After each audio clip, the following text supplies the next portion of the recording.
मर गई। यमराज लेने आए। औरत ने यमराज से पूछा, आप मुझे स्वर्ग ले जाएंगे या नर्क? यमराज बोले, दोनों में से कहीं नहीं। तुमने इस जन्म में बहुत ही अच्छे कर्म किए हैं, इसलिए मैं तुम्हें सीधे प्रभु के धाम ले जा रहा हूँ। बुजुर्ग औरत खुश हो गई, बोली, धन्यवाद, पर मेरी आपसे एक विनती है। मैंने यहाँ धरती पर सबसे स्वर्ग नर्क के बारे में बहुत सुना है। मैं एक बार इन दोनों जगहों को देखना चाहती हूँ। यमराज बोले, तुम्हारे कर्म अच्छे हैं, इसलिए मैं तुम्हारी ये इच्छा पूरी करता हूँ। चलो हम स्वर्ग और नर्क के रास्ते से होते हुए प्रभु के धाम चलेंगे। दोनों चल पड़े। सबसे पहले नर्क आया। नर्क में बुजुर्ग औरत ने जोर जोर से लोगों की रोने की आवाज सुनी। वहां नर्क में सभी लोग दुबले पतले और बीमार दिखाई दे रहे थे। औरत ने एक आदमी से पूछा, यहाँ आप सब लोगों की ऐसी हालत क्यों है? आदमी बोला, तो और कैसी हालत होगी? मरने के बाद जब से यहाँ आए हैं, हमने एक दिन भी खाना नहीं खाया। भूख से हमारी आत्माएं तड़प रही है। बुजुर्ग औरत की नजर एक विशाल पतीले पर पड़ी, जो कि लोगों के कद से करीब 100 फीट ऊंचा होगा। उस पतीले के ऊपर एक विशाल चम्मच लटका हुआ था। पतीले में से बहुत ही शानदार खुशबू आ रही थी। बुजुर्ग औरत ने उस आदमी से पूछा, इस पतीले में क्या है? आदमी मायूस होकर बोला, ये पतीला बहुत ही स्वादिष्ट खीर से हर समय भरा रहता है। बुजुर्ग औरत ने हैरानी से पूछा, इसमें खीर है तो आप लोग पेट भर के ये खीर खाते क्यों नहीं? भूख से क्यों तड़प रहे हैं? आदमी रो रो कर बोलने लगा, कैसे खाए? ये पतीला 100 फीट ऊंचा है। हम में से कोई भी उस पतीले तक नहीं पहुंच पाता। बुजुर्ग औरत को उन पर तरस आ गया। सोचने लगी, बेचारे खीर का पतीला होते हुए भी भूख से बेहाल है। शायद ईश्वर ने इन्हें यही दंड दिया होगा। अब यमराज बुजुर्ग औरत से बोले, चलो हमें देर हो रही है। दोनों चल पड़े। कुछ दूर चलने पर स्वर्ग आया।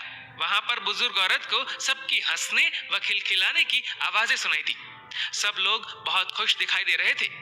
उनको खुश देखकर बुजुर्ग औरत भी बहुत खुश हो गई। पर वहां स्वर्ग में भी बुजुर्ग औरत की नजर वैसे ही 100 फीट ऊंचे पतीले पर पड़ी जैसा नर्क में था। उसके ऊपर भी वैसा ही चम्मच लटका हुआ था। बुजुर्ग औरत ने वहां लोगों से पूछा, इस पतीले में क्या है? स्वर्ग के लोग बोले कि इसमें बहुत टेस्टी खीर है। बुजुर्ग औरत हैरान हो गई। उनसे बोली, पर यह पतीला तो 100 फीट ऊंचा है। आप लोग तो इस तक पहुंच ही नहीं पाते होंगे। उस हिसाब से तो आप लोगों को खाना मिलता ही नहीं होगा। आप लोग भूख से बेहाल होंगे। पर मुझे तो आप सभी इतने खुश लग रहे हो, ऐसे कैसे? उनमें से एक व्यक्ति बोला, हम सब लोग तो इस पतीले में से पेट भर के खीर खाते हैं। औरत बोली, पर कैसे? पतीला तो बहुत ऊंचा है। व्यक्ति फिर बोला, तो क्या हो गया? पतीला ऊंचा है तो यहाँ पर कितने सारे पेड़ हैं। हमने इन पेड़ों की लकड़ी ली, उसको काटा और एक विशाल सीढ़ी का निर्माण किया। उस लकड़ी की सीढ़ी के सहारे हम पतीले तक पहुंचते हैं और सब मिलकर खीर का आनंद लेते हैं। बुजुर्ग औरत यमराज की तरफ देखने लगी।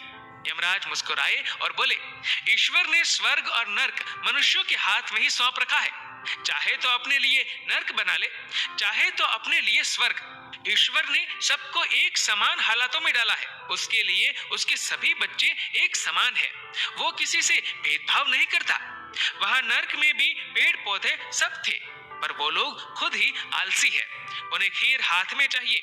वो कोई कर्म नहीं करना चाहते, कोई मेहनत नहीं करना चाहते, इसलिए भूख से बेहाल है। क्योंकि यही तो ईश्वर की बनाई इस दुनिया का नियम है। जो कर्म करेगा, मेहनत करेगा, उसी को मीठा फल खाने को मिलेगा।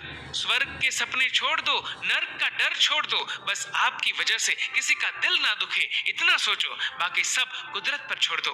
दोस्तों, इस वीडियो को लेकर आपकी क्या राय है, नीचे कमेंट करके जरूर बताएगा। और अगर आपको वीडियो अच्छा लगा हो तो इस वीडियो को लाइक करेगा, शेयर करेगा ज्यादा से ज्यादा लोगों तक। और ऐसे ही और भी इंस्पिरेशनल वीडियोस के लिए सब्सक्राइब करें हमारे यूट्यूब चैनल को।